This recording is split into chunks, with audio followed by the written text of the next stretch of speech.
सिर्फ सच। Honorable Chairman, sir, I rise today to speak against the motion and in support of the amendments moved by my party to the Honorable President's address. Far too many of our fellow citizens today languish in jail or bear the burden of judicial and police harassment simply for asking questions of this government or choosing to voice an opinion on the state of affairs in our country. So I, as a parliamentarian, garbed in parliamentary privilege, now choose to use this platform that the people have given me to ask the questions that the people want to ask and to give voice to their thoughts, so that this government may know that arresting, attacking, and repressing voices will not hold. That this republic was not created by cowards, and cowards will not preserve it. So today, I speak of cowardice and courage and of the difference between the two. Of those cowards who hide behind the false bravado of authority, of power, of hate, of bigotry, of untruths, and dare to call it courage. After all, this government has turned propaganda and disinformation into a cottage industry, whose biggest success is the recasting of cowardice as courage. I will lay out various instances where this government has demonstrated courage. The government claims it has shown courage to bring in a law that questions on arbitrary parameters who is or who isn't an Indian. The Citizenship Amendment Act was passed in 2019 in this House on the pretext of granting citizenship to persecuted Hindus and other minorities in neighboring countries. At the same time, it threw into an abyss of insecurity millions of Indians who had been living in this land for generations. But the rules by which this act will be implemented were not yet prepared by December 2020, according to the Ministry of Home Affairs. The deadline has yet again been extended till April 2020. If indeed this government cares so much for those persecuted in neighboring countries, why does it miss deadline after deadline to notify these rules? And meanwhile, very many of us have mustered the courage to tell the government, "Kagaz nahi dikhayenge." The courage to make India, the world's greatest democracy, into a virtual police state, whereby a single dubious complaint, both an eminent member of this House, as well as one of India's most veteran journalists, is charged with sedition. The courage to try and take over every state government by hook or by crook, whether you have won the popular mandate or not. You claimed you were wedded to constructive cooperation and cooperative federalism. Instead of partnering with state governments, you try and muscle them out at every opportunity. Does the ruling party wish that its legacy be that it governed the largest democracy in the world, or that it imposed a one-party rule in India? Ask yourselves. Just at the 2019 GDP number, the survey proclaims that growth is the biggest poverty alleviator. Honorable members of this House, we are going to have no growth for 2 whole years. I don't understand the celebration. I come from a rural constituency and a source for migrant workers. The distress in the MSME sector is real. This rebound is one where large, strong enterprises have become stronger. It is not V-shaped, it is K-shaped. 1% of rich and successful citizens have become richer, and the pains of the MSMEs have only increased. The government had the courage to say that it gave 1,13,000 crores via the direct benefit transfer scheme, only to take the same money away from those very same people and the middle class in the way of increased cess on petrol and diesel. We are not a nation that is growing and sharing its wealth. We seem to be a nation that is only finding ways to share our poverty.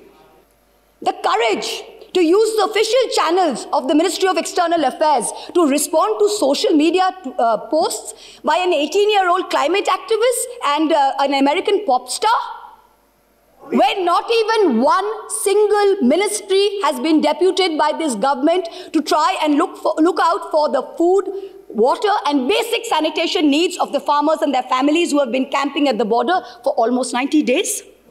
And finally, the courage to bring in 3 farm laws when the opposition, farmers across the country, as well as the government's oldest ally, warned it was unacceptable. I wish to remind this government that India, under Prime Minister Lal Bahadur Shastri, committed 3 things to Sant Fateh Singh, the Akali leader: the creation of a Punjabi-speaking state, open-ended public procurement, and an assured return on agricultural produce. These farm laws threaten to snatch away 2 of these guarantees. These laws were arrived at without consensus, tabled without scrutiny, and rammed down this nation's throat with the brute force of the Treasury benches. They have firmly established this government's motto of brutality over morality.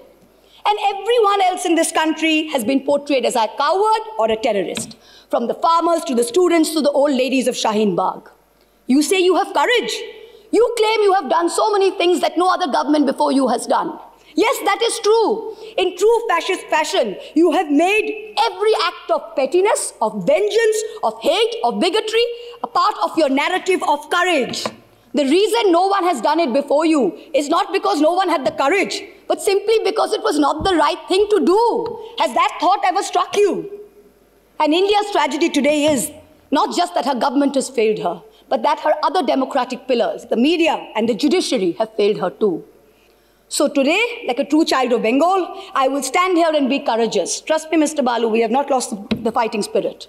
Even though the government spin factories will later portray it as cowardice or even plagiarism, I will lay out a few home truths by using my parliamentary privilege that guards me from charges of sedition and contempt for anything I say in this House. And Mr. Law Minister, sir, if you're present on the premises, with all due respect, this time you have neither the right to shut me up nor to try and get my words expunged from the record. The sacred cow that was the judiciary is no longer sacred. It stopped being sacred the day a sitting Chief Justice of this country was accused of sexual harassment, presided over his own trial, cleared himself, and then proceeded to accept a nomination to the upper house within 3 months of retirement, replete with Z+ security cover. The judiciary stopped being sacred when it chose to squander the greatest opportunity that any bench of the highest court of this land has ever seen, to reinforce the founding principles of our democratic republic and to uphold the rights enshrined in Part 3 of our Constitution. One second, please. Please, Mo. He cannot discuss in the House. The chair will go through the proceedings. If anything is objection, definitely it will be expunged. Yes, please continue and please don't repeat it. The Supreme Court, unfortunately, is failing the common citizen and is being perceived as protecting the privilege and, ironically, only itself. A very large section of the Indian media has plummeted to new depths, both in terms of lack of factual reporting as well as the total absence of journalistic ethics. And yet, even when the bar is so low, the WhatsApp chat leaks detailing correspondence between a large government-leaning media channel and the head of the TV ratings agency exposed the utter filth and the crony capitalism that, ironically, this government claimed to be saving us from. What is left of the resilient media is being targeted with the provisions of the UAPA and other draconian laws.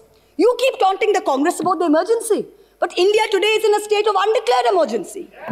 But the government has miscalculated. There is a fundamental difference between cowardice and courage. The coward is brave only when armed with power and authority. The truly courageous can fight even when unarmed. Do not forget this. Do not forget this when you tell the authorities in Ghaziabad to clear the protest site overnight with the help of the police and the bureaucracy. You are not being courageous. You're a coward wielding power.